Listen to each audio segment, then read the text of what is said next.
presentar, primero la introducción.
Buenos días, sean todos bienvenidos a nuestra charla del día de hoy, un día lluvioso, hay mucha lluvia, un poquito, desde ayer los días han estado lluviosos y bueno, esta charla del día de hoy, sobre el IGTF, aspectos para su implementación, la hemos colocado primera edición porque hemos planificado varias charlas con relación al IGTF, visto su entrada en vigencia.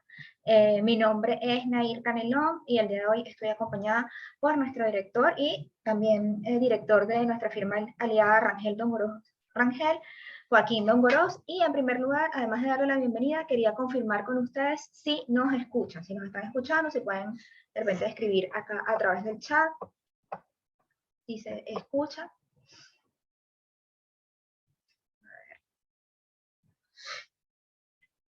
Sí, perfecto, sí se escucha. Bueno, muchísimas gracias. Entonces todavía están ingresando personas. Estamos admitiendo gente, exacto. Bueno, ya ha cumplido un mes en vigencia esta reforma de la ley del impuesto a las grandes transacciones financieras. Como todos sabemos, se han dictado dos instrumentos más. Primero, el decreto de exoneración, que como ustedes saben, incluyó unos supuestos de no sujeción. También la providencia, donde se designan a los contribuyentes especiales como agentes de percepción de este impuesto. Y finalmente también el CENIAC publicó entonces el instructivo para la declaración y pago. El día de hoy, queremos hacer algunas acotaciones, reiterar y, también compartir con ustedes algunos de los casos que nos han llegado, tanto a nuestra firma aliada como acá a la jurisprudencia, con relación precisamente a la implementación, a cómo se está llevando este impuesto. En primer lugar, vamos a retomar un poco el tema de los hechos imponibles.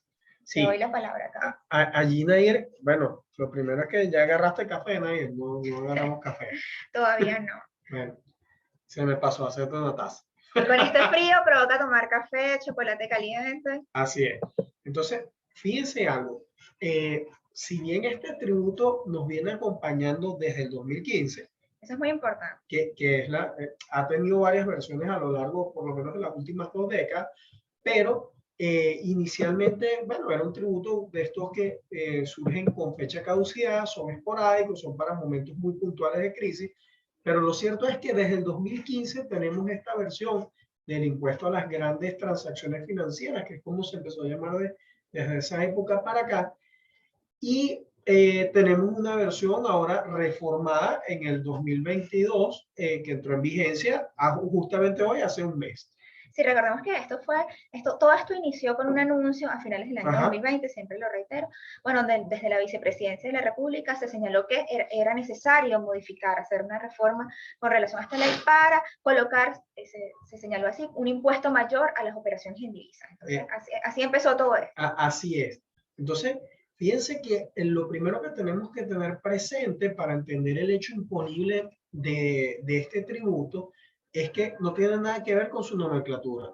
Es decir, no tiene nada que ver con grandes transacciones y tampoco tiene que ver únicamente con transacciones financieras, que es lo que normalmente a lo que se refieren este tipo de tributos. De hecho, piensa que en el pasado nosotros tuvimos primero un IDB, que era el impuesto a los débitos bancarios, luego tuvimos un ITF, que era el impuesto propiamente a las transacciones financieras, que en esas versiones sí se referían solamente a operaciones que ocurrían dentro del sistema financiero y además que sus alícuotas eran muy bajitas, o sea, eran mucho más bajitas en comparación a las que tenemos actualmente. Lo cierto es que desde el 2015 hasta ahorita tenemos ahora un tributo que se ha transformado y ha mutado en su estructura. Ya no tiene que ver solamente con operaciones que ocurren en el sistema financiero y ya no tiene que ver y no tiene nada que ver con grandes operaciones financieras.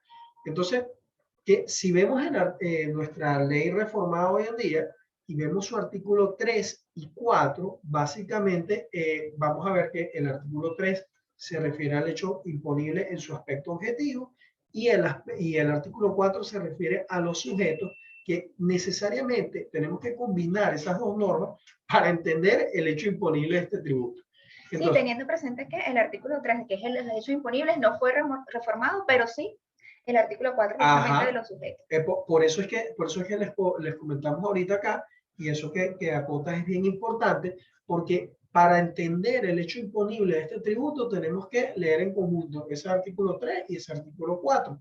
Y además tenemos que añadirle el elemento final, que es la territorialidad, que es ese artículo 11 que tiene la ley. Entonces, si combinamos estas tres normas, bueno, más o menos podemos tener con claridad cuál es el hecho imponible, cuál es la capacidad contributiva que ha querido dimensionar el legislador acá, que es un pasticho. Entonces, ¿por qué decimos hoy en día que este IGTF no tiene que ver nada con grandes operaciones, ni tampoco solo con operaciones financieras? Porque en su hecho imponible, tal cual como lo hemos venido conversando en estos últimos 2 meses, que esto ha sido un dolor de cabeza.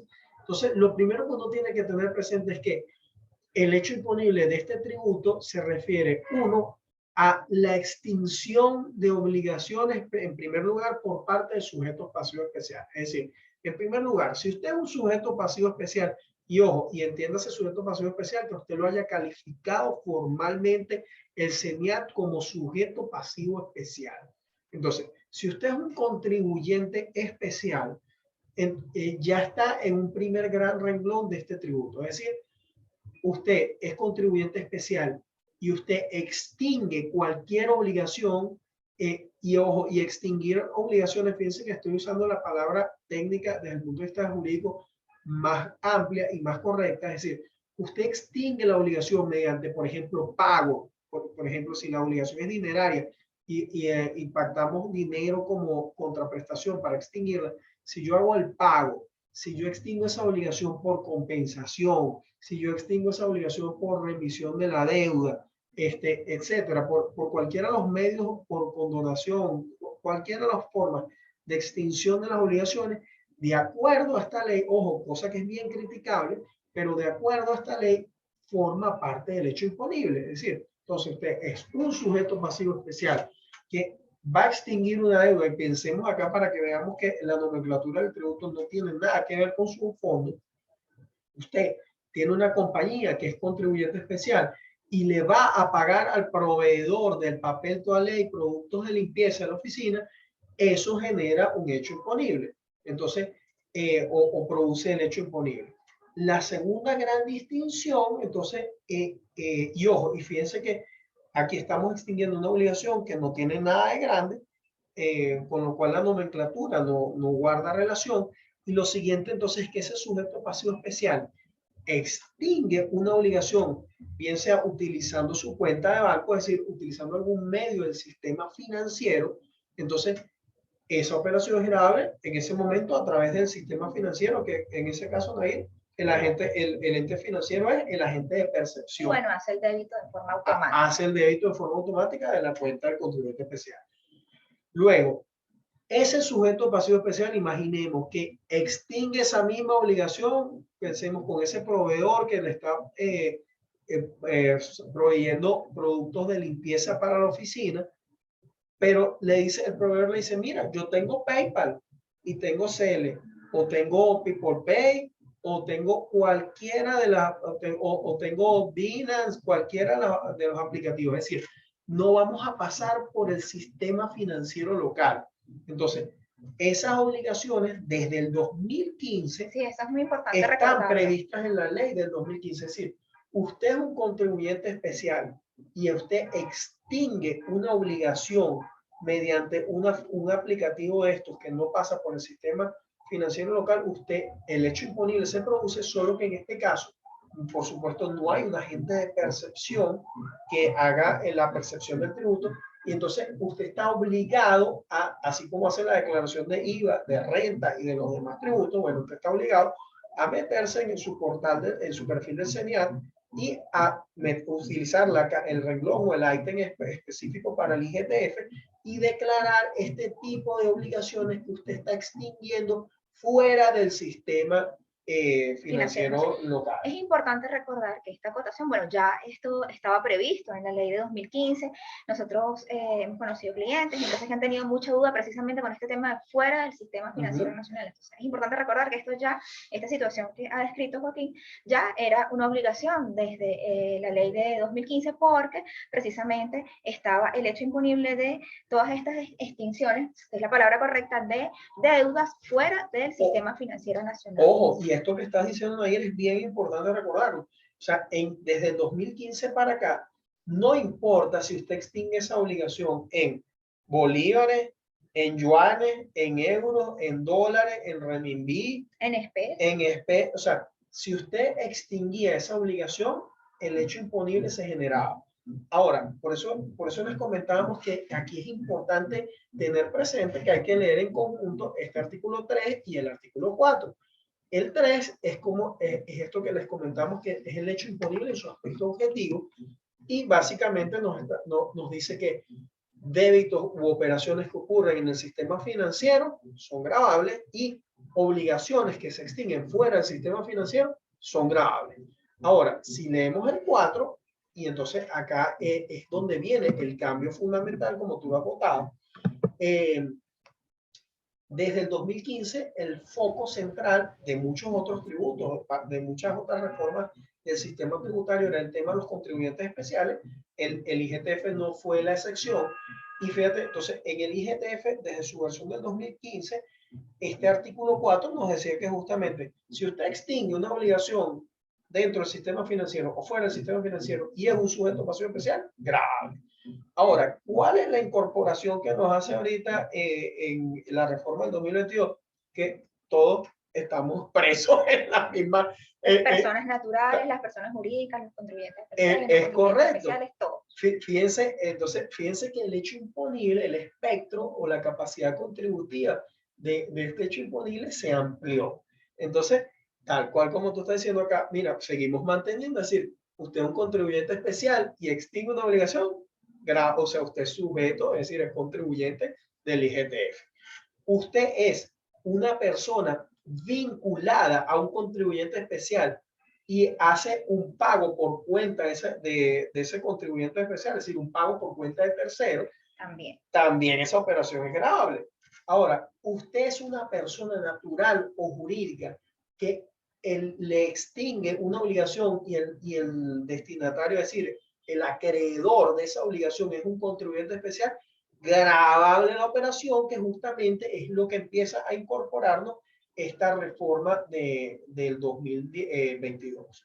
Entonces, fíjate cómo se empieza a complicar esto, ¿no? Ya antes era solo los contribuyentes, los contribuyentes especiales, ahora las personas naturales, personas jurídicas, exacto. sin tener esa condición. Y fíjate, ¿no? Si quieres vamos a leer justamente esos dos últimos ordinales que son donde la cosa se comienza a complicar para que la gente vea, o sea, que de eso se trata, o sea, no es solo que la intención de esta reforma es grabar las operaciones en dólares. Las operaciones en dólares siempre han estado grabadas con el IGTF, solo que hay una alícuota diferente ahora. Claro, y en ese momento era la misma alícuota, bueno, teníamos que hacer la conversión para la expresión en bolívares para declararlo en la página. Es correcto. Pero ahora tenemos entonces estos numerales 5 y 6 del artículo 4, personas naturales jurídicas y entidades sin personalidad jurídica, los consorcios, por los pagos realizados en moneda distinta a la de curso legal en el país o en criptomonedas o criptoactivos diferentes a los emitidos por la República Bolivariana de Venezuela, es decir, diferentes al petro. Exacto.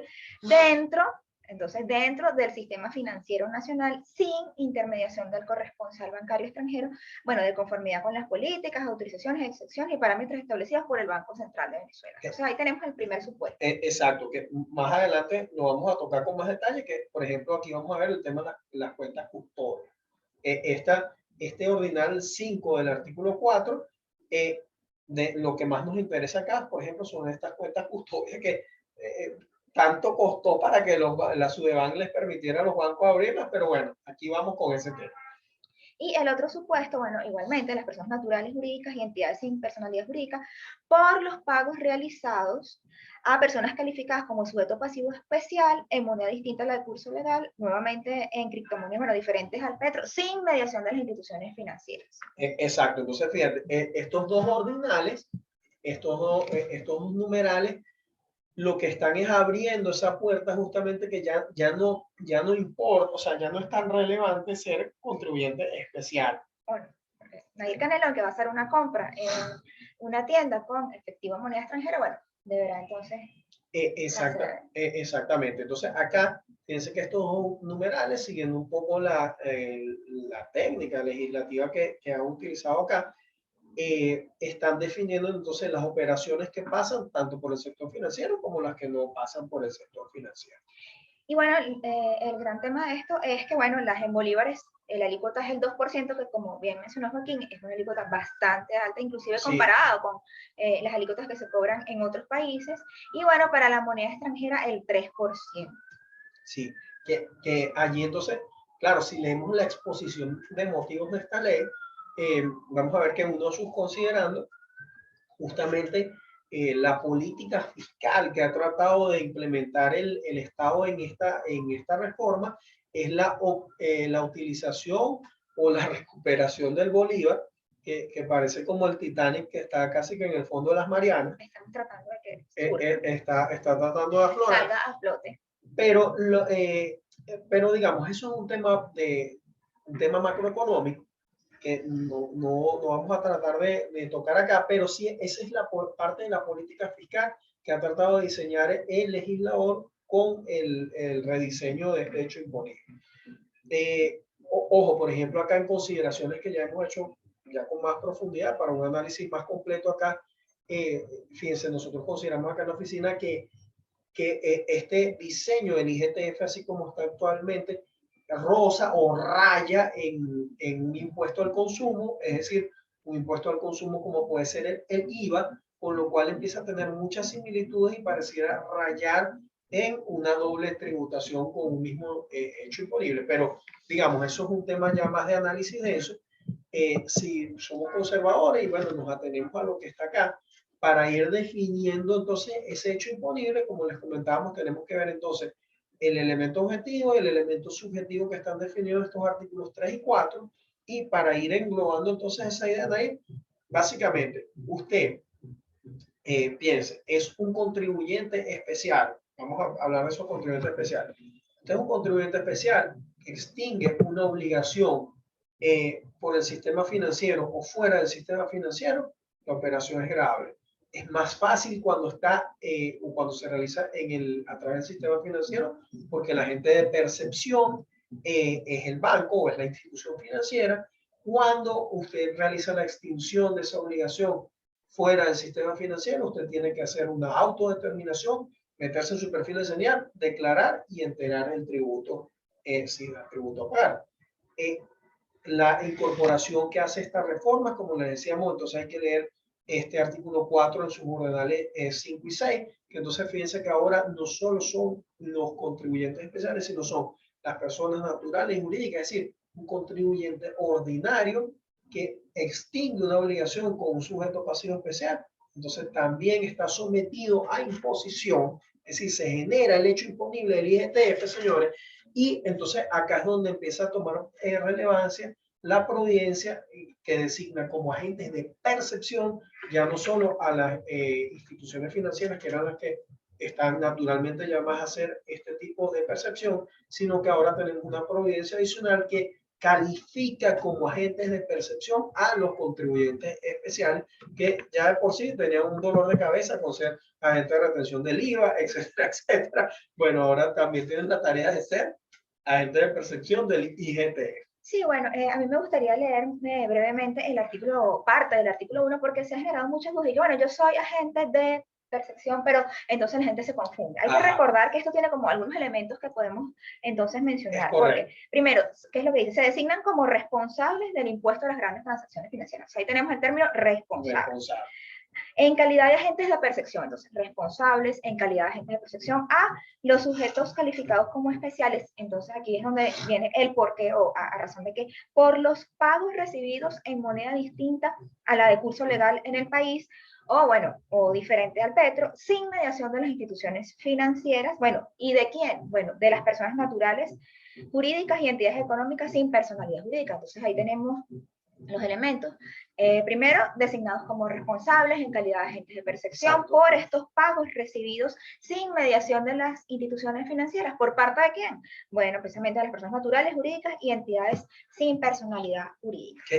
Además, Nair, fíjate lo relevante que acá nos dice, en calidad de agente de percepción, por los pagos recibidos en moneda distinta a la de curso legal del país o criptoactivos, etcétera, sin mediación de las instituciones financieras. Entonces, fíjate acá qué interesante es esto. Entonces, tenemos un supuesto en el que tenemos a unos responsables, es decir, ahora eres un deudor, no principal de la obligación, sino en este caso por cuenta por cuenta de otro, por la generación de otro, que es el caso de los agentes de percepción o de los agentes de retención también, que es otro tema.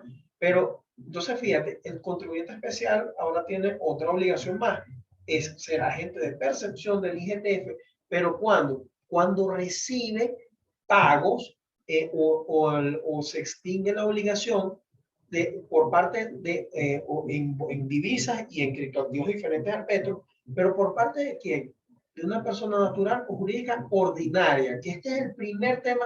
Acá creo que, digamos, o es lo que hemos tratado nosotros de interpretar y armonizar estas normas. Si fíjate, si leemos este artículo 1 de esta providencia en conjunto con el artículo 4, que es el de los sujetos que estábamos leyendo ahorita, con el ordinal sexto, entonces fíjate que se refiere el ordinal sexto de ese artículo 4, por eso es tan importante hacer la recapitulación o hacer bien, bien incisivos con este tema. Fíjate que el 4 nos dice que son contribuyentes del IGTF y el 6, que es el que justamente está concatenado con ese artículo 1 de la providencia que estamos leyendo ahorita, nos dice que son contribuyentes las personas naturales y jurídicas y sin personalidad jurídica, como en el caso de los consorcios, que no son contribuyentes especiales, porque fíjense que son contribuyentes ordinarios, que extinguen una obligación en divisa o en criptoactivos diferentes al petro, sin pasar por el sistema financiero local como un contribuyente especial. Entonces, señores, ¿para qué estamos haciendo otra vez esta recapitulación? Es, ¿qué ocurre si yo soy un contribuyente especial y le voy a pagar, es decir, le voy a pagar a otro contribuyente especial? La pregunta allí que nos han hecho muchísimo aquí en la oficina es, en ese supuesto, el agente de percepción tiene que hacerle la percepción al contribuyente especial. Porque, ojo, fíjense, ¿cuál es el principio general? Y aquí vamos con otro principio general ahí. ¿Cuál es el principio general que rige para los agentes de percepción y los agentes de retención? Frente a la duda, retengo. No, no voy a decir ninguna barbarie, ¿eh?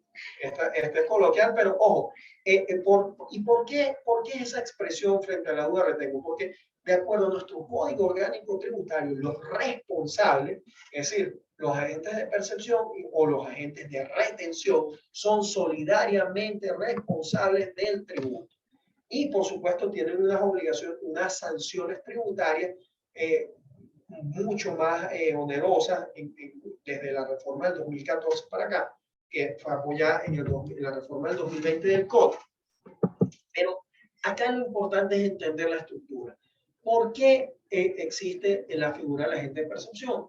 Porque esos deudores en calidad de responsables, que son los agentes de percepción, están llamados a contribuir con el control fiscal de la administración para facilitar la recaudación. Ese es como su propósito. Exacto, ese es el propósito. Fíjense, sí, por eso nosotros consideramos que, ojo, esto es una interpretación y una armonización que estamos tratando de darle a estas normas. Si usted ya es un contribuyente especial y va a extinguir una obligación, ya usted automáticamente tiene que estar familiarizado con que tiene que hacer la autodeterminación del tributo y declararlo en el portal de señal en aquellas obligaciones que usted está extinguiendo fuera del sistema financiero. Por eso nosotros consideramos que en este supuesto creemos que la situación, tenemos dos contribuyentes especiales, uno que está extinguiendo la obligación y el otro que tiene la calidad de agente de percepción. En este supuesto lo que tenemos que aplicar es el numeral, no podemos aplicar el artículo 4.6, sino en este supuesto estaríamos en el artículo 4.2. Sí, ¿no? El 4.2 es el que se refiere a fuera del sistema. Sí, mediación. Sí, mediación. Exacto. Entonces, fíjense, el artículo 4.2 es el que nos dice que son contribuyentes de este impuesto. Entonces, los sujetos pasivos especiales que extinguen una obligación. No podremos aplicar el 4.6, que es un contribuyente ordinario que extingue una obligación fuera del sistema financiero con un sujeto pasivo especial. En este caso es un sujeto pasivo especial que extingue una obligación fuera del sistema financiero, solo que la está extinguiendo con otro sujeto pasivo especial. Entonces, en este supuesto, nosotros consideramos que cuando son dos contribuyentes especiales, el agente de percepción no debería practicar la percepción. Ahora, si supongamos que el agente de percepción dice, bueno, frente a la duda, yo voy a practicar la percepción. El siguiente inconveniente que tenemos ahorita, que ojo, que eso es un tema más de el portal, es que el siguiente inconveniente es que el agente de percepción que está viendo que se está extinguiendo una obligación fuera del sistema financiero, entonces debería generarme un comprobante de percepción del tributo, porque, bueno, ajá, yo voy a agarrar y le voy a decir, bueno, sí, chévere, está bien, yo soy contribuyente especial, tú eres contribuyente especial, eres agente de percepción, yo te voy a pagar, no sé, los $1,000 que son por la compra de esa materia prima, etcétera, o ese servicio que me estás prestando, y te voy a dar en este caso, si es en divisa o criptoactivo, sería una alícuota del 3%. Entonces, te voy a dar el 3% que corresponde al tributo por el IGTF que se origina acá, pero entonces usted me tiene que generar a mí un comprobante de percepción y el tema entonces, Nair, está cómo yo aprovecho ese comprobante de percepción, porque entonces debería producirse, como en el caso de los agentes de retención, que el agente de percepción lo cargue en el sistema y yo pueda aprovechar ese pago a efectos porque, ojo, de todas, fíjense que si el agente de percepción, que es otro contribuyente especial, me hace la percepción, igual yo que soy contribuyente especial, que estoy extinguiendo la obligación, tengo la obligación de autodeterminar y declarar mi obligación en el portal del CENIAL. Entonces, el problema está en hacer el cruce allí de las dos situaciones. Por eso nosotros creemos que en el caso de que sean dos contribuyentes especiales, de momento, lo ideal es decirle primero al agente de percepción, mira, sí, chévere, tú eres contribuyente especial, pero yo no estoy en el supuesto del 4.6 de la ley, sino yo estoy en el supuesto del 4.2. ¿Por qué? Porque yo soy sujeto pasivo especial. Entonces, mira, señor, yo además yo voy a hacer mi autodeterminación y voy a declarar mi IGTF con el 3%. Entonces no es posible que haga este contribuyente que vemos de este lado haga la percepción y también tenga que autodeclarar. Queríamos darle la bienvenida a Yesenia Lentini. ¿Cómo están? Yesenia Lentini. ¡Hola, Yese! Nos acompaña desde la Ciudad de México, nuestra magíster en especialista en gerencia tributaria. Bueno, queríamos conocer su opinión con relación a este mes de la entrada en vigencia en base a todo lo que ha sucedido. Bueno, allí también tenemos otro punto importante, ¿no? Con respecto a lo que estaba hablando Joaquín, que también el agente de percepción pudiera decir al contribuyente, bueno, dame entonces tú a mí algo que definitivamente me tenga yo como soporte de que tú sí hiciste el pago y me libere yo de la responsabilidad como agente de percepción, ¿no? Claro, claro. Recuerda que lo hemos conversado estos días, Jesse. O sea, es un tema acá logístico, es un tema justamente de cómo, porque el portal en este momento no tiene, como en el caso de las retenciones, que le permita a la gente de percepción cargar la percepción que hacen, para que justamente el deudor principal, que soy yo, contribuyente especial, que estoy teniendo una obligación, pueda decir, mira, sí, el IGTF que se causó en esta operación, ya está extinto. Entonces, es válido eso que hemos ido conversando, es decir, uno, supongamos, si el agente de percepción hace la percepción, me debería entregar a mí un comprobante de percepción, de manera de que yo pueda, por lo menos, tenerlo en físico y poderle decir, en caso de una fiscalización, el funcionario sería ya un momento, es que esa obligación sí cuando hice ese pago, se originó el IGTF y bueno, mira, a mí, por ejemplo, este contribuyente especial que era agente de percepción me entregó este comprobante, pues. Eso es una forma. Y lo otro es, como tú dices, también es válido. Entonces, yo que soy el contribuyente especial, que soy el deudor principal de esa obligación, entregarle al agente de percepción, bueno, básicamente sería una copia de mi declaración. Básicamente. De mi declaración y mi certificado de pago del IGTF. Ahí, entonces, sería la constancia de que efectivamente sí se hizo el pago del IGTF. Que, ojo, en cualquiera de los dos escenarios, lo importante es evidenciar o demostrar que se extinguió la obligación tributaria. Exactamente. Que alguno de los dos declaró y enteró el IGTF producto de esa operación. Sí, otro tema que también está surgiendo importante es con respecto al portal. Que tenemos en la parte anterior, en el portal antiguo, tenemos un IGTF y también lo tenemos en el portal nuevo. Entonces, bueno, sí hay que estar pendiente cuando vayan a realizar la declaración de que se tiene que hacer a través de la parte nueva, ¿no? Oye, es cierto eso, porque además entiendo, Jesse, que lo estamos haciendo en el portal donde declaras grandes patrimonios, ¿no? Es correcto. De hecho, si te vas a la parte anterior del portal, no te trae las alícuotas nuevas. Entonces, un motivo más para hacerlo en la parte nueva, que es precisamente, como dice Joaquín, donde está el impuesto a las grandes transacciones financieras, que allí sí te aparecen desplegadas todas las alícuotas. Claro, y fíjense ahorita que otro tema operativo es, así como veníamos conversando Nair y Jesse, que este tema justamente uno tiene que tener en cuenta, leer el artículo 3 y el 4. Bueno, también es bien importante, aunque esto sí que es un bati-bati, es un popurrí, y aquí sí que nos hemos fracturado la cabeza entre todos acá en la oficina, es el 11 de la territorialidad, que pareciera que cualquier cosa que respire y pase es territorial. Entonces, lo cierto es que también en esos casos, yo creo que Jesse y Nair, o sea, acá hay un tema también bastante tela con que cortar para armonizar la interpretación de la territorialidad de este tributo.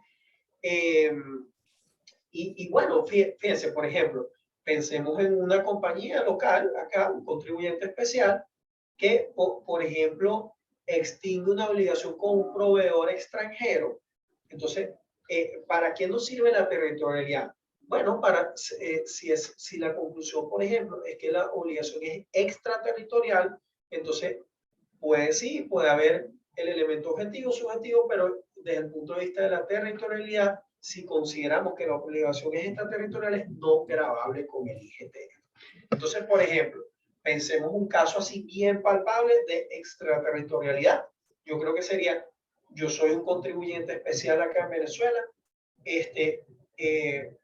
hago una compra de materias primas y esa compra de materias primas, imaginemos que, o esa reventa de materias primas, se la hago a otras, nunca van a entrar al territorio venezolano, es decir, van a otro país o ocurren dentro de ese otro país. Entonces, fíjense, yo tengo un proveedor en el extranjero que tiene una creencia contra mí por unas materias primas que nunca van a pisar territorio venezolano. Entonces, en ese supuesto, fíjate que si leyéramos el 11 de la ley del IGTF, él dice que cualquiera de las causas. Sí, bueno. Ojo, esa teoría de cualquiera de las causas, digamos, generó muchísimo problema, viene de la ley de impuestos sobre la renta del año 42. Entonces, fíjense que en la ley de impuestos sobre la renta, esa teoría de las causas que era así súper abierta, era un tique abierto a cualquier cosa, justamente fue reinterpretada y luego positivizada en ese artículo 5 que tenemos hoy, 5 o 6 de la ley de impuestos sobre la renta. El número 5. El 5. Y entonces, fíjense que el 5 de la ley de impuestos sobre la renta, producto de ese dolor de cabeza, la teoría de las causas, terminó en un desarrollo jurisprudencial que se positivizó en todos los literales que tenemos allí. Entonces, si quisiéramos en verdad plantear un tema claramente extraterritorial, yo creo que pudiera ser es una compra de maquinaria, de materias primas, etcétera, en el extranjero, con un proveedor extranjero, un proveedor que no tiene establecimiento permanente aquí, que es claramente un no residente fiscal venezolano. Yo voy, además esas mercancías jamás van a entrar a Venezuela. Es decir, imaginemos que es, por ejemplo, un equipo médico, imaginemos que somos distribuidores de equipos médicos y básicamente tengo un cliente, tengo un proveedor de fabricante de esos equipos médicos, yo soy un distribuidor de esos equipos médicos y le vendo un equipo médico de esos a una clínica en, no sé, en Australia y el fabricante está en Estados Unidos. Entonces, yo soy el distribuidor, hago una venta a un cliente en Australia, a una clínica en Australia, le voy a pagar a mi proveedor, que es el fabricante. Yo soy un contribuyente especial local, es decir, residente fiscal venezolano, pero el acreedor de la obligación es no residente fiscal, no tiene establecimiento en el país y además las mercancías jamás van a tocar el territorio venezolano. En ese caso, aunque tenemos la teoría de las causas que dice el artículo 11, si lo leemos con más entendimiento en sus tres numerales, yo creo que hay elementos suficientes para decir que esa operación sería extraterritorial y por lo tanto no grabable con el IGTF.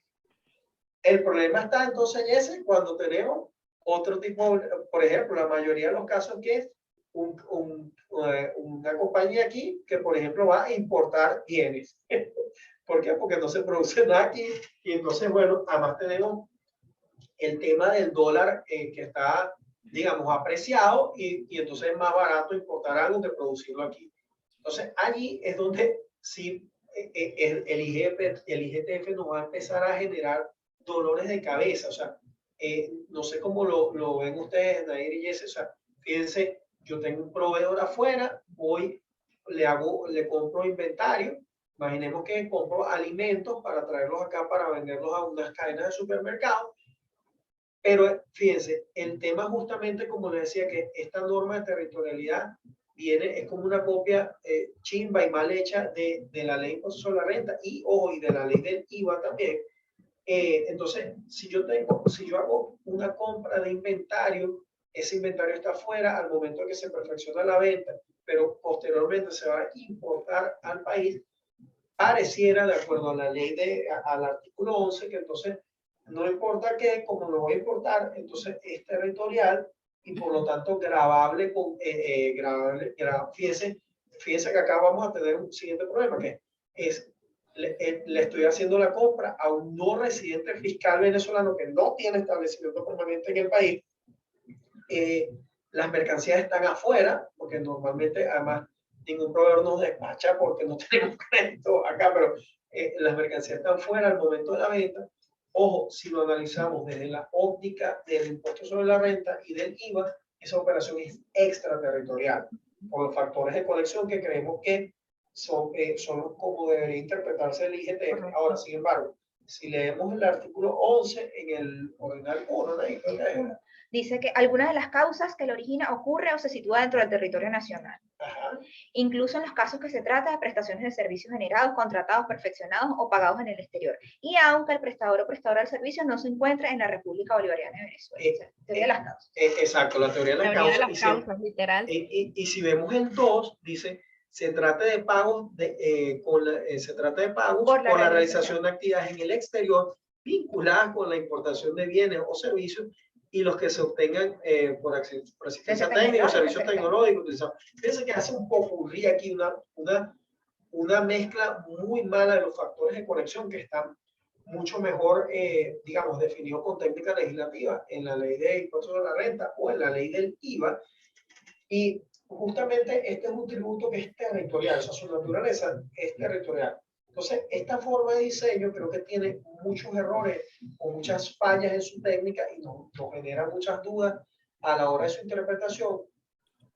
Yo creo, muchachas, que la forma de armonizar este pasticho es quizás aplicando supletoriamente las normas que están más desarrolladas, como la ley de impuestos sobre la renta y la ley del IVA. Sin embargo, fíjense que conservadoramente pudiéramos ver que entonces esta operación con un no residente fiscal que no tiene establecimiento permanente y cuyas mercancías están afuera para el momento de la venta, entonces pudiera generar la obligación una obligación tributaria del IGTF y en este caso en particular la de una obligación que no pasa por el sistema financiero local.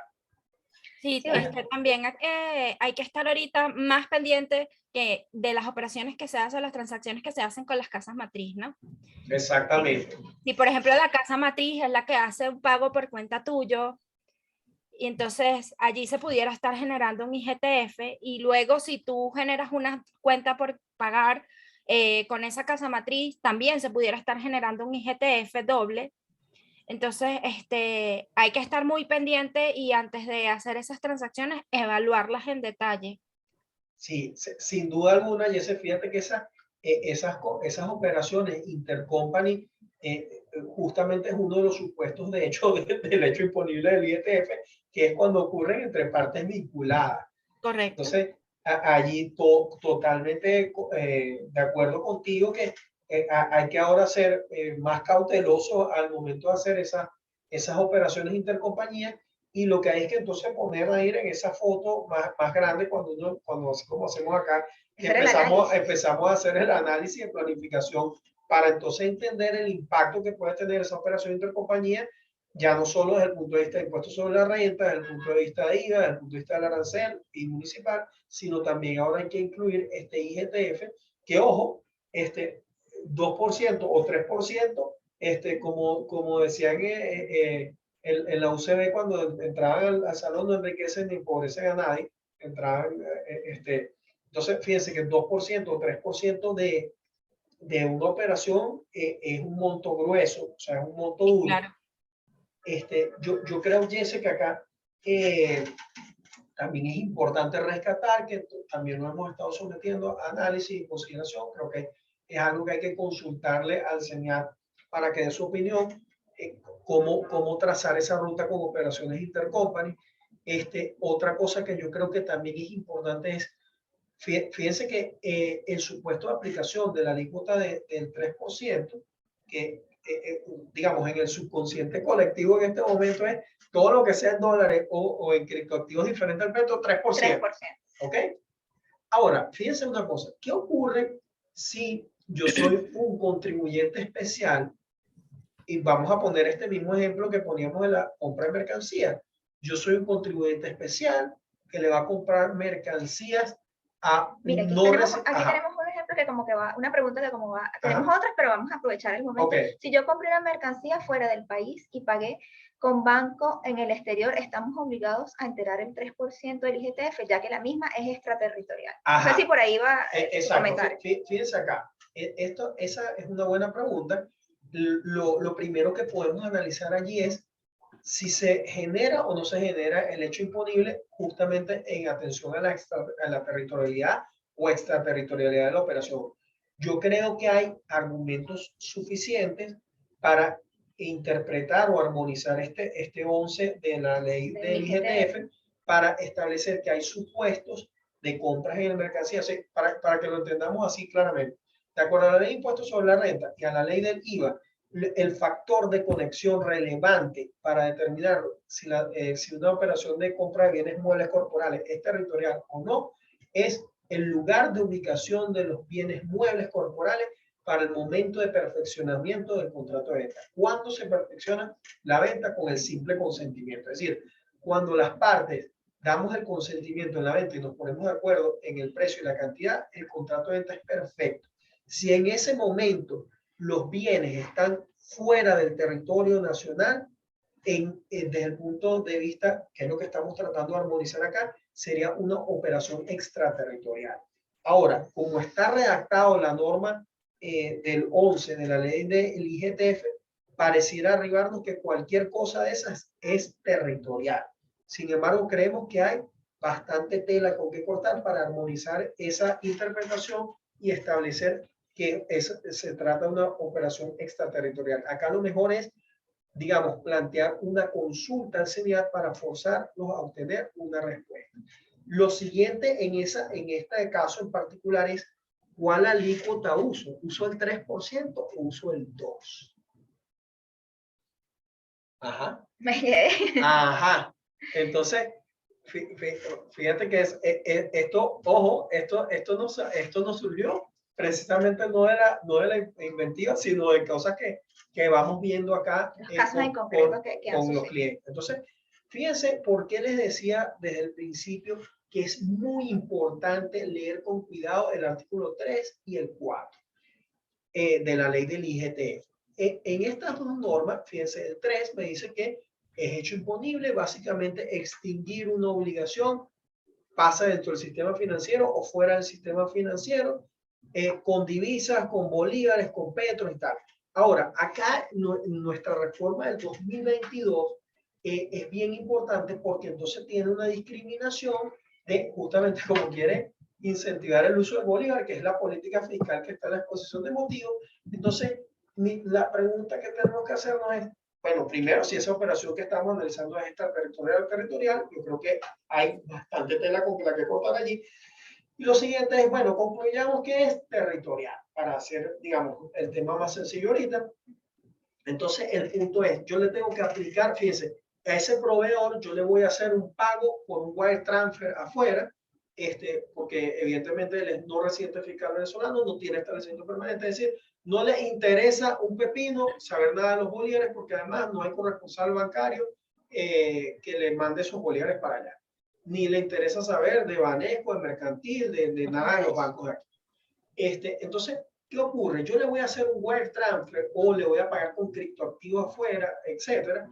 Voy a extinguir la obligación fuera del sistema financiero y yo soy un contribuyente especial aquí. Pero ese no residente fiscal, que es mi acreedor afuera, no es un contribuyente especial. ¿Por qué? Porque es una compañía no residente fiscal que no le interesa ni papa a Venezuela.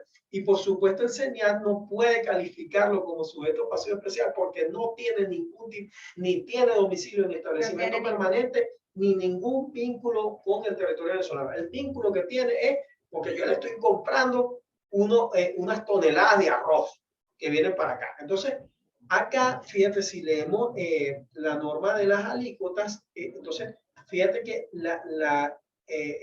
y vamos con los sujetos contribuyentes de esta norma. Yo acá, fíjense lo importante de leer las cosas con cuidado. Entonces, si leemos la norma, yo sería en el marco del artículo 4, yo sería contribuyente del IGTF bajo el supuesto del numeral 2. Es decir, soy un contribuyente especial que está extinguiendo una obligación en el extranjero fuera del sistema financiero local y que con una persona que no es contribuyente especial. Entonces, fíjense que si vamos a la letra estricta, y por eso recuerden que en materia tributaria la interpretación suele ser más restrictiva justamente por todos estos temas. Entonces, fíjense, la alícuota del 3%, si lo vemos como está enfocado hoy en día, aplicaría básicamente sí para operaciones en divisa o en criptoactivos, pero cuando el sujeto al cual yo voy a extinguir, con el que yo voy a extinguir la obligación, es un contribuyente especial. Es decir, si yo soy un contribuyente especial y voy a extinguir una obligación con un no residente fiscal venezolano, que además no tiene establecimiento permanente, aquí sí habría la duda, entonces, si yo aplico el 4.2 de la ley, entonces fíjense que tendría que aplicar la alícuota del 2% y no del 3%. Ojo, es hay un que tema de analizarlo, interpretación. de analizarlo y cada caso en concreto. Con relación a las alícuotas, tenemos una pregunta por acá. ¿Qué hay de cierto que a las compras debemos enterar el 2% por pagar en efectivo en divisas, además del 3% que nos cobran por la compra? Ajá, ya va, un momento allí. Fíjense que este tributo justamente no tiene nada que ver con su nomenclatura, pero entonces nos va a generar mucho ruido. Acá, Jesse, creo que lo hemos ido viendo un poco.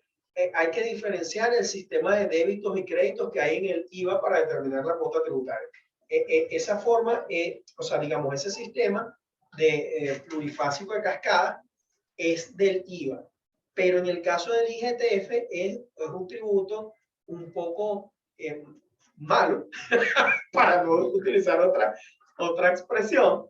Entonces, fíjense acá que cuando se origina el IGTF, cada vez que usted extingue una obligación fuera o dentro del sistema financiero local, nace la obligación. Y cuando es la temporalidad del IGTF, cada vez que usted paga. Es decir, cada vez que usted extingue la obligación, el hecho imponible nace, se perfecciona y además ya está disponible para la administración tributaria, que es la CREO. Justo Entonces, estaba esa pregunta, ajá. Joaquín, disculpa, alguien preguntaba en qué momento alguien preguntaba en qué momento se debía pagar. La temporalidad. La temporalidad, sí. La temporalidad, si lo vemos en la ley, es un tributo instantáneo. Es decir, este no es un, ojo, que sea instantáneo, no hay que confundirlo con el plazo para declarar y enterar. Pero es un tributo instantáneo. Es decir, que entra dentro de esa quincena en el momento en que te va a corresponder pagar.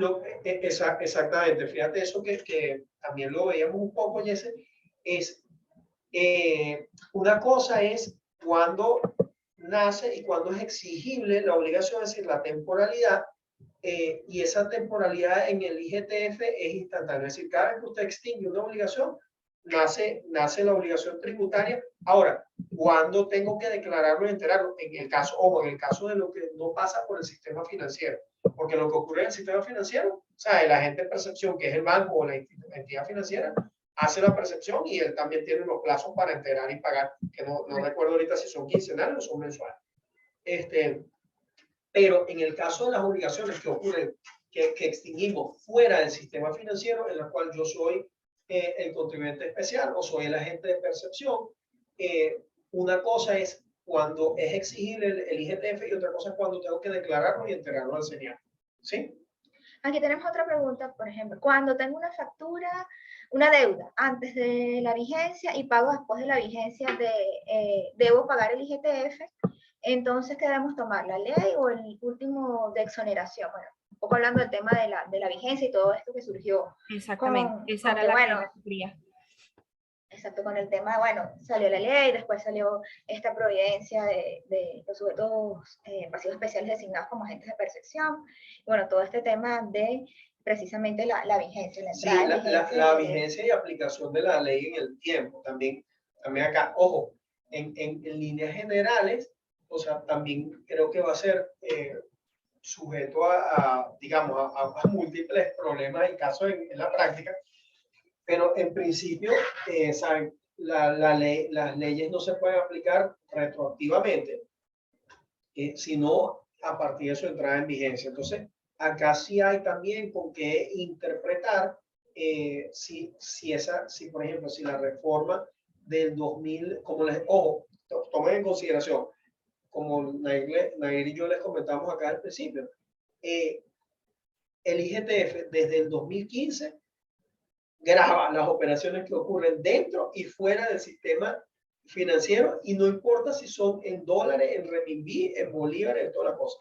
La única diferencia con la reforma actual es que hay una alícuota diferente para las obligaciones que se extinguen en divisas y criptoactivos diferentes del petro versus a las que se extinguen en bolívares. Pero, digamos, si la pregunta es si o sea, porque pensamos que con la reforma del 2022, ahora es que voy a grabar esos pagos que hacía por CELE, por PayPal, por Wire Transfer afuera, pues la respuesta es no, esas obligaciones son grabables desde la ley del 2015.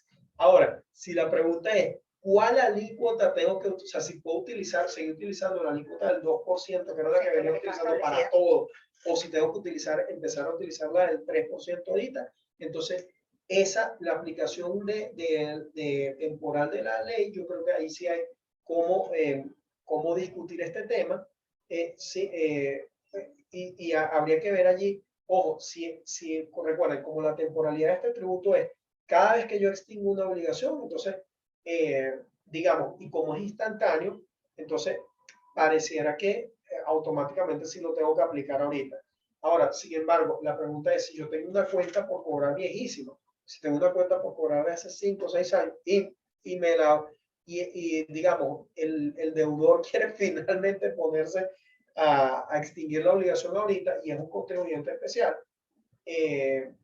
o digamos, no es contribuyente especial, es un contribuyente ordinario, pero yo soy contribuyente especial, entonces es probable que se genere el IGTF. Sin embargo, ahí creo que hay también tela con la que cortar para el tema de la vigencia temporal de la norma. Sí, bueno, y otros temas que no queríamos dejar por fuera, bueno, un breve comentario con relación a lo del tema de las cuentas custodias, y bueno, otro tema con la factura, no sé si empezamos con el tema de las cuentas custodias. Sí, creo que bueno, porque nos han hecho la pregunta, bueno, si me hacen un pago en efectivo en la cuenta custodia, entonces ahí como queda el IGTF. Queda como el ojo morado, así de... O si yo hago un pago a través de una cuenta custodia, bueno, todo esto a raíz de que, bueno, en su momento estuvo vigente este decreto donde las cuentas mantenidas en el sistema financiero tenían una alícuota cero. Entonces, no sé, ustedes qué, en base a la experiencia, qué piensan del tema de las cuentas custodias que han visto. Ya Yeseno no puede pagar nada por las cuentas custodias. Así mismo, así mismo. Ya sí, esa alícuota cero prácticamente no existe. Sí, entonces fíjense eso. Acá tenemos un primer tema que si vemos la normativa, esas cuentas custodias que además tanto les costó a los bancos que la Sudeban les permitiera abrirla para que empezáramos a ver un poco más la dolarización, pero ya no de facto con puro efectivo, sino utilizando el sistema financiero. Entonces, vemos que desde hace como 2 o 3 años, más o menos, sí. como 2 o 3 años que se han venido implementando, que la Sudeban las autoriza. Desde el punto de vista del IGTF teníamos un decreto que era el decreto 2212, bueno, con vigencia a partir del año 2016, donde precisamente era el alícuota, sí se generaba, pero con la alícuota del 0%. Exacto. Fíjense, las operaciones que ocurrían o que se utilizaban con las cuentas custodias sí están grabadas, están sometidas al IGTF, solo que por ese decreto la alícuota aplicable era 0%. Entonces, por eso era que no estábamos sintiendo la percepción del banco cada vez que utilizábamos esas cuentas. Sin embargo, el problema está en que en el decreto actual, Nair, o sea, este tema digamos, no se ha renovado, no está claro, y existe la altísima probabilidad que ahora usted empiece a utilizar su cuenta custodia y entonces ya no esté grabada con el 0%. Aquí dice, por ejemplo, en cuenta custodia nos descuenta 2% por IGTF. Entonces tenemos ese comentario acá. Hay otro comentario: si soy sujeto pasivo especial y realizo un pago a una persona natural jurídica no calificada como sujeto pasivo especial fuera del sistema financiero nacional, esta no está sujeto de IGTF por un año. Entonces ahí tenemos que ver, entonces lo que precisamente hay que revisar entonces este decreto que les comenté, que es de exoneración, pero también toca los temas de no sujeción, porque precisamente en el artículo 5º hay un supuesto que dice así, sencillo. Pago en moneda distinta a la del curso legal en el país, o bueno, o PET, o diferente al Petro, realizados a personas naturales, jurídicas y entidades económicas sin personalidad jurídica que no estén calificados como sujetos pasivos especiales. Y bueno, ciertamente este decreto tiene la vigencia de 1 año. Exactamente. Ojo, como les digo, ¿qué ocurre con las exoneraciones y las exenciones? Que son dispensas que o están en la ley o en este caso en un decreto, como es una exoneración, por un plazo determinado. Significa esto que el hecho imponible se origina, pero a través de una dispensa, el tributo puede ser dispensado total o parcialmente. ¿Qué ocurre? Ojo, con el ánimo de tratar de facilitar el uso de bolívares, y también me imagino que no pensar que no puedes detener de facto la utilización de las divisas, tenemos esta norma que por el plazo de 1 año están exonerados del IGTF. Pero, ojo, la operación es gravable. Aquí tenemos otra pregunta. Los pagos por cuentas en custodia están pasando por una operación de mesa de cambio. Ocurre una venta y luego compra. En este caso, el cliente me debe pagar IGTF. Bueno, ajá, fíjate aquí, Nay.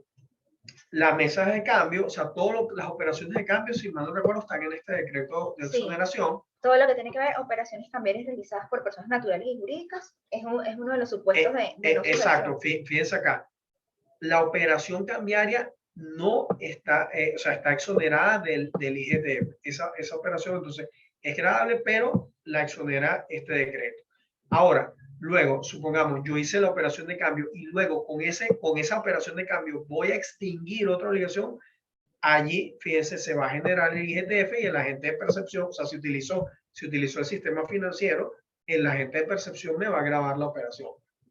Sí, bueno, son como todas las posibilidades que hay con relación al IGTF.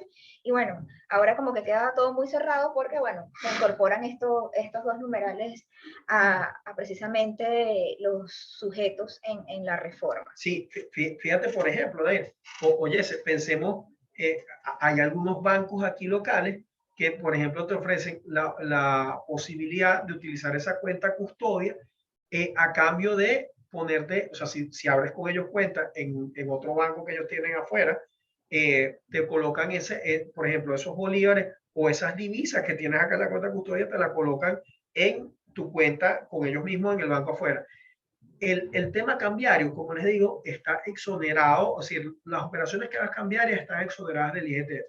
Ahora, fíjate, si yo saco estos bolívares que están en el sistema local o estas divisas que están en mi cuenta custodia local y las coloco en una cuenta de alguna compañía del grupo o digamos, del mismo titular, pero en un banco afuera, y ese dinero afuera lo uso para hacer un wire transfer, para pagarle a un proveedor, esa operación es gravable con el IGTF, como lo hemos venido conversando. Bueno, aquí siguen las preguntas. Sabemos que esto ha generado muchísimas dudas.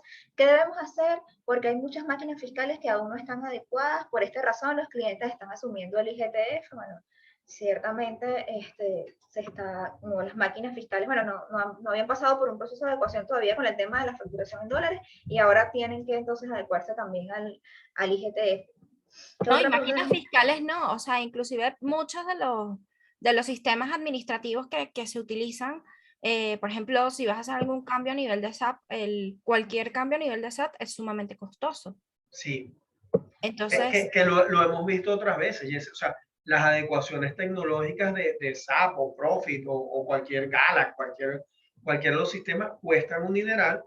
Y ojo, yo creo que acá lo importante o lo relevante es poder demostrar que, ojo, que recordemos que acá en materia tributaria, ojo, igual en el derecho común, hay el principio de libertad probatoria.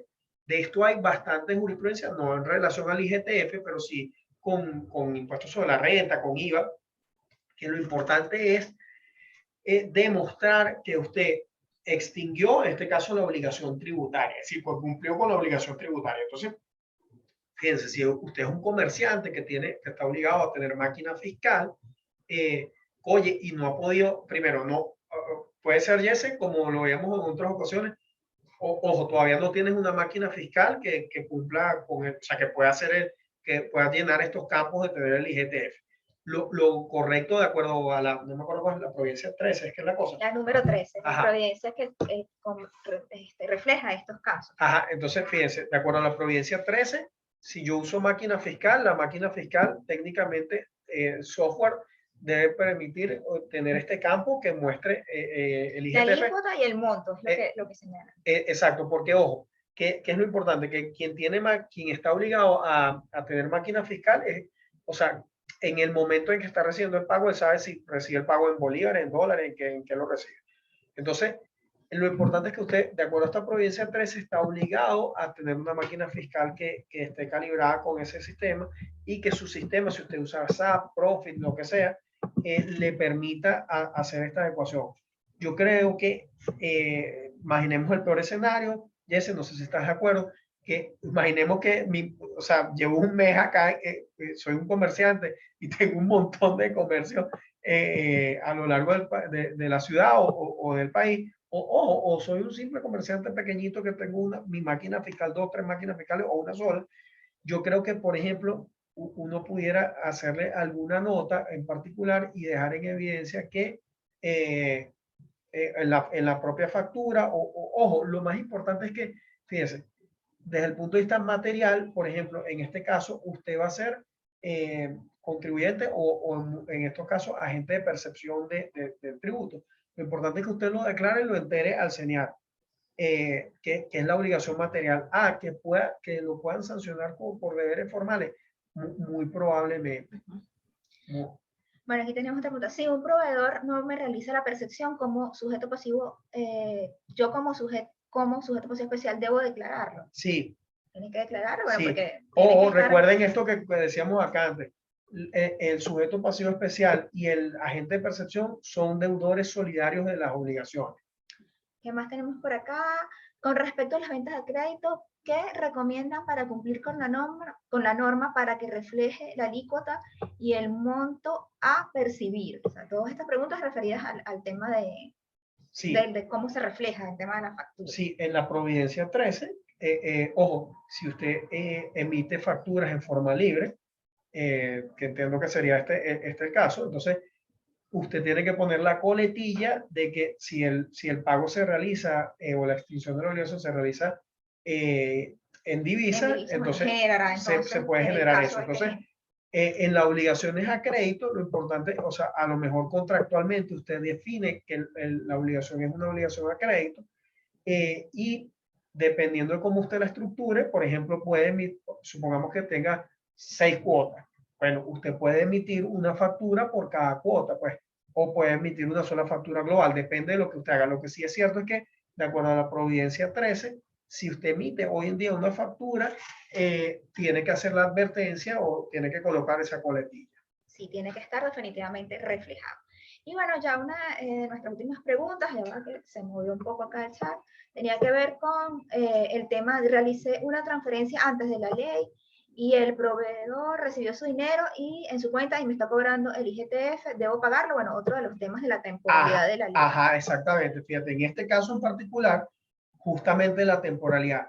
El IGTF se causa cuando realizó el pago. Si usted realizó el pago antes de la entrada en vigencia de la ley o antes de que siquiera existiera la ley, que tuviera el proyecto, entonces el IGTF que se pudo haber originado en esa operación, digamos, puede ser el de la ley anterior, pero digamos, la alícuota del 3% y toda la cosa, con la reforma del 2022, es a partir del 27 de marzo. La fecha de la entrada en vigencia. Exactamente. Allí, en ese caso, sí es bien relevante la entrada en vigencia de la ley para saber la temporalidad del IGTF bajo el estándar actual.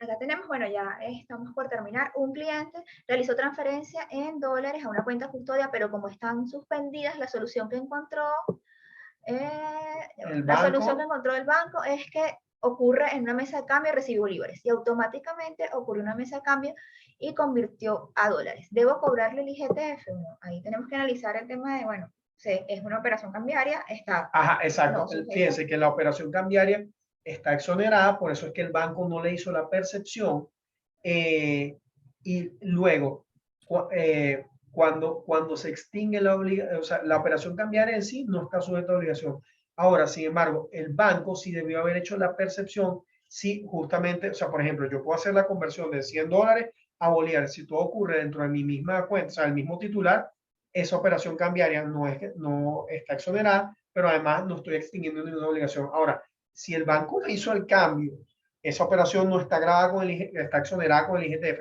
pero además, digamos, la pasó de Joaquín Nogoro a la cuenta de Nair Canelón, esa operación allí, el banco debió haber hecho la percepción. Ahí sí, ese paso.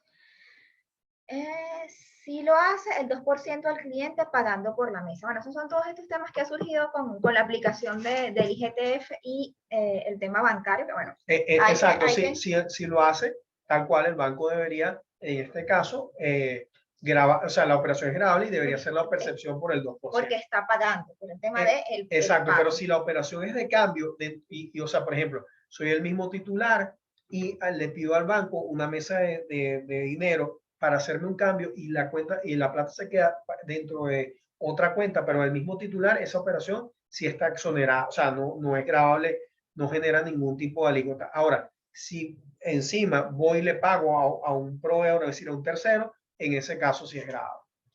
Bueno, tenemos otra por acá, para ver.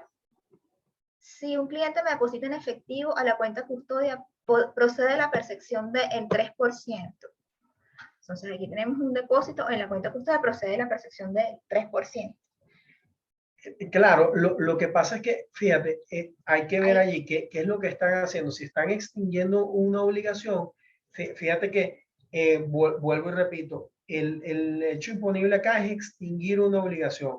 Si me depositan en la cuenta custodia, entonces el banco debería hacer la percepción. Porque ahí está la intermediación, pues el sistema bancario nacional, ahí, entonces entraría dentro de estos supuestos.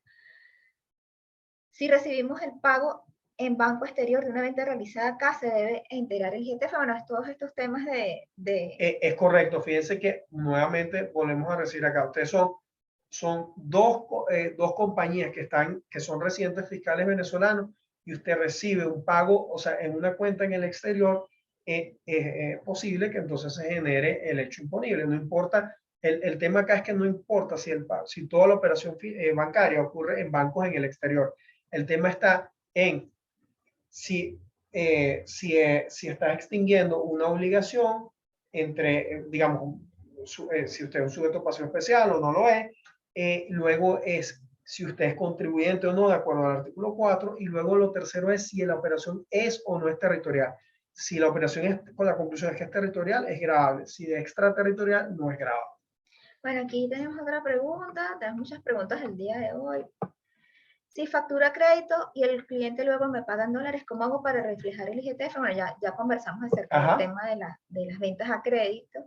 Cuando me depositan en efectivo en la cuenta custodia, el banco no cobra el IGTF, debemos cobrar el 3%. Cuando depositan en efectivo. En la cuenta custodia. Entonces, el banco no cobra el IGTF, debemos cobrar el 3%.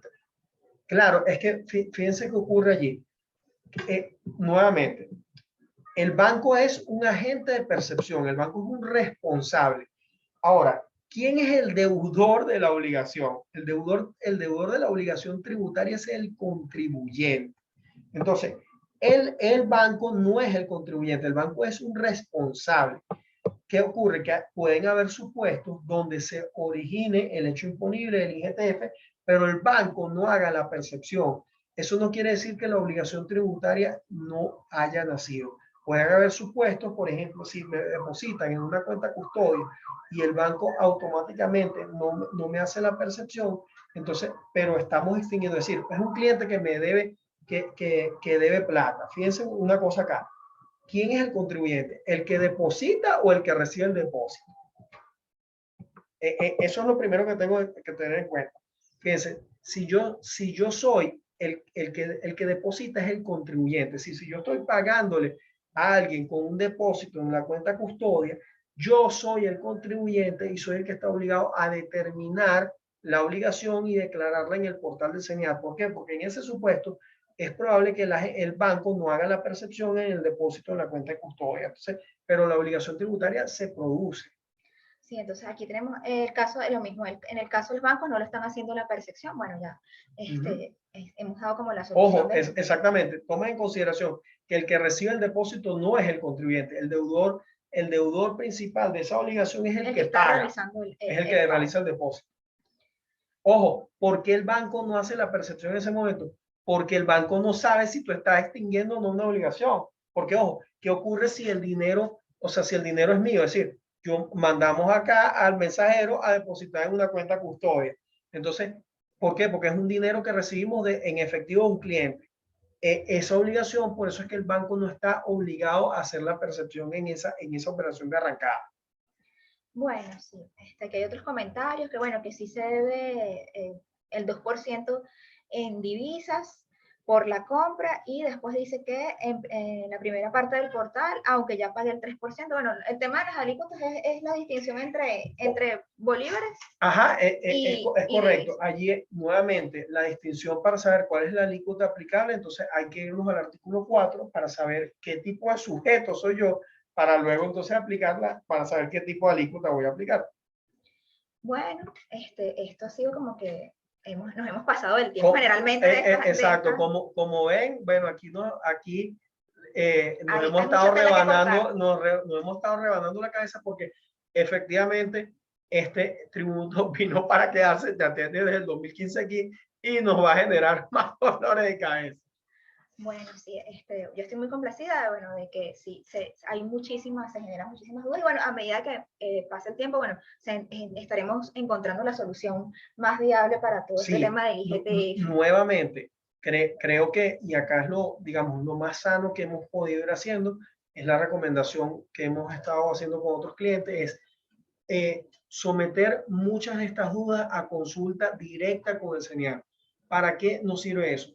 Para primero dejar en blanco y negro cuáles son los hechos y el derecho que nosotros consideramos para armonizar e interpretar estos casos, es decir, los casos de territorialidad, los casos dudosos en cuál de las alícuotas tengo que usar, 2 o 3%, los casos de aplicación de la ley en el tiempo, es decir, por ejemplo, aquellos contratos o obligaciones que son previos a la reforma actual.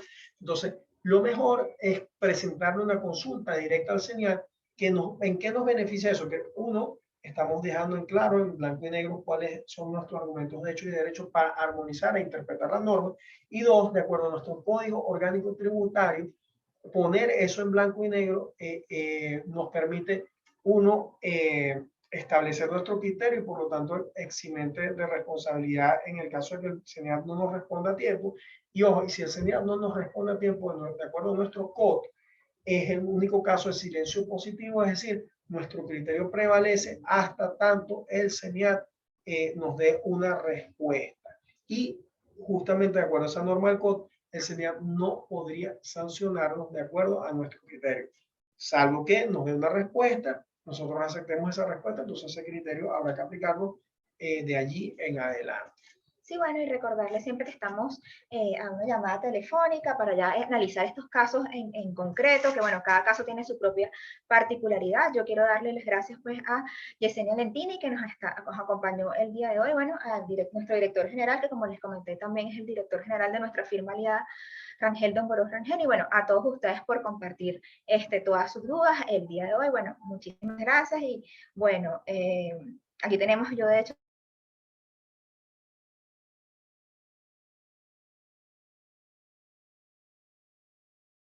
estén pendientes de nuestra información. No termina aquí. El mes que viene tenemos otra en nuestra segunda edición. Y bueno, muchísimas gracias a todos. Vean también que esta conferencia quedó grabada o va a ser cargada en nuestro canal de YouTube. Muchísimas gracias. No sé si quieren despedirse. Sí, muchas gracias. Siempre estamos aquí a la orden, a la llamada, a la distancia de una llamada telefónica y de nuestras redes sociales. Y bueno, tanto Jesse como yo, como Nair y los demás miembros acá del equipo, siempre estamos prestos a responder cualquier duda. Bueno. Sí, muchas gracias chicos por la invitación. Okay. Feliz día para todos.